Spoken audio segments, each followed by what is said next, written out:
In the supermarket, food seems limitless. Shelves overflow with produce from around the world, no matter the season. This abundance is an illusion, built on hidden costs and immense energy use. Every perfect apple and tomato represents fossil fuels for fertilizers, water pumped across deserts, and food shipped thousands of miles.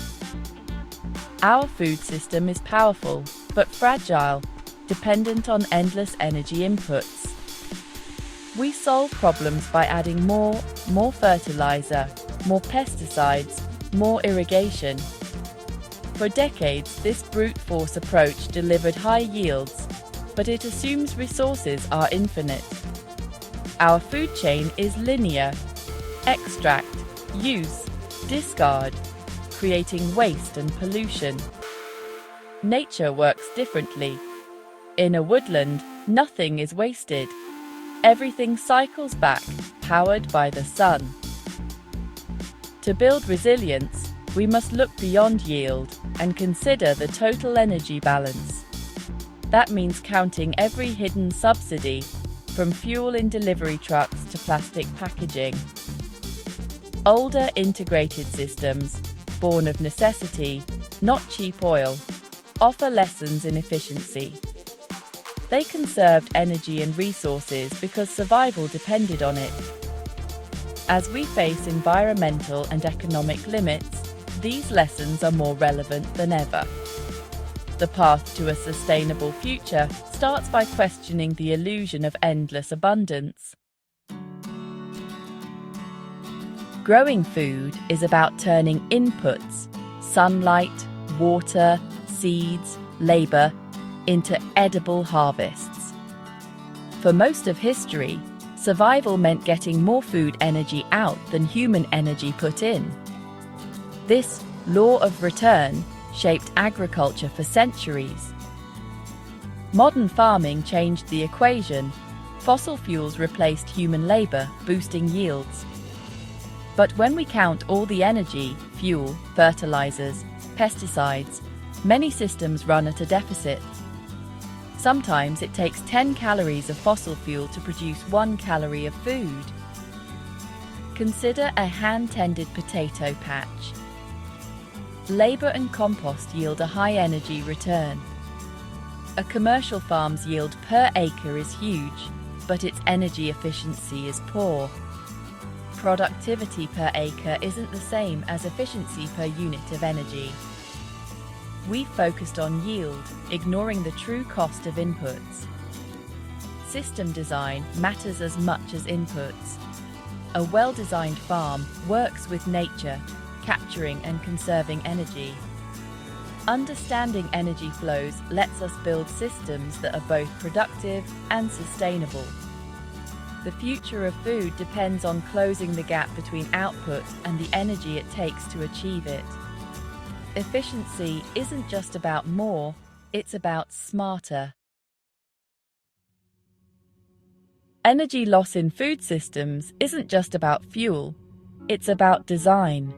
Bare soil loses topsoil and nutrients to wind and rain, and exposed ground bakes, driving away soil life. Water is often wasted through evaporation and runoff, carrying away nutrients and polluting waterways. Efficient systems slow water, spread it, and let it soak in, turning loss into storage. Monoculture fields waste sunlight. Much of it hits bare ground instead of leaves. Nature's model, layered canopies, captures nearly all available sunlight. Every loss, nutrients, water, sunlight, forces us to add more external energy fertilizers, pumps, chemicals. This creates a cycle of dependency and waste. Efficient systems prevent losses from the start, cycling fertility, water, and sunlight within. Fertility isn't just an input, it's an asset to be managed. The best systems mimic nature's closed loops, turning potential losses into lasting productivity. By designing for efficiency, we reduce the need for constant outside intervention. The goal? a food system that sustains itself, not one that constantly needs rescuing. Before industrial agriculture, people created resilient, efficient food systems, like the forest garden. This method mimics a young woodland, layering edible plants from tall trees to ground covers. It's not wild chaos, but a carefully designed ecosystem that largely cares for itself. Forest gardens have ancient roots, especially in the tropics. Multiple layers, trees, shrubs, herbs, ground covers, roots and vines, capture more sunlight and protect soil. Deep roots draw up water and nutrients, cycling them through falling leaves and decomposing matter. Diversity builds resilience against pests and disease. The gardener's main job is design and gentle guidance, not constant intervention. While a single crop's yield may be lower, the total output across dozens of crops is high. Forest gardens show abundance comes from cooperation, not competition. They offer a blueprint for sustainable, low-energy food production. Energy-efficient design isn't limited to forest gardens. It's in traditional planting too. The Three Sisters system, maize, beans and squash, shows how plants can support each other. Maize provides a pole for beans. Beans fix nitrogen for all. Squash shades soil, suppressing weeds and conserving moisture. Together, they use sunlight, water and nutrients more efficiently than monocultures. The system reduces the need for fertilizers and weeding. Nature does the work. Companion planting applies these ideas. Herbs deter pests.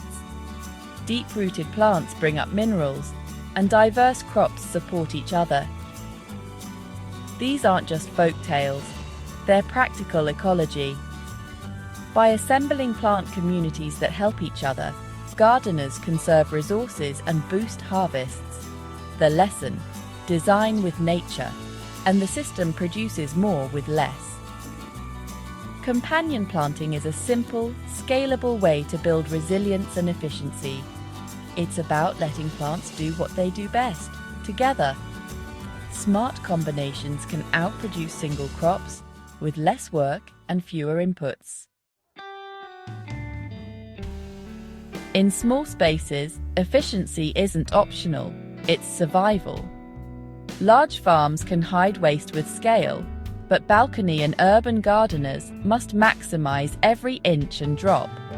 Intensive and succession planting keeps soil productive year-round. Dense planting shades soil, suppresses weeds, and conserves water.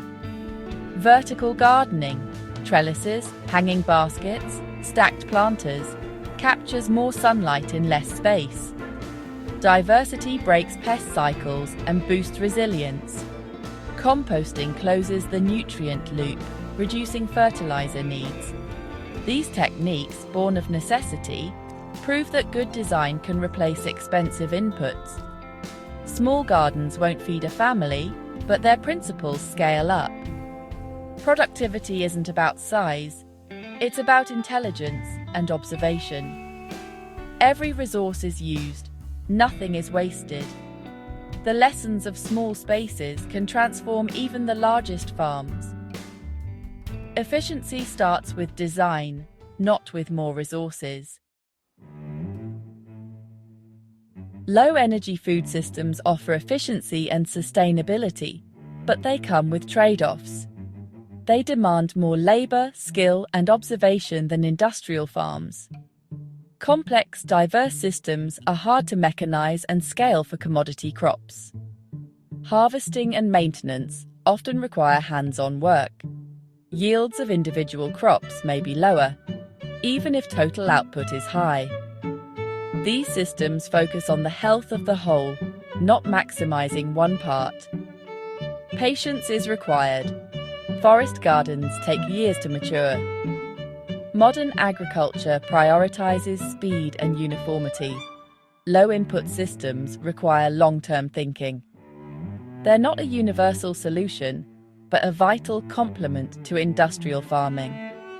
Understanding their limits helps us apply them where they work best. The future is about blending approaches, not choosing one over the other.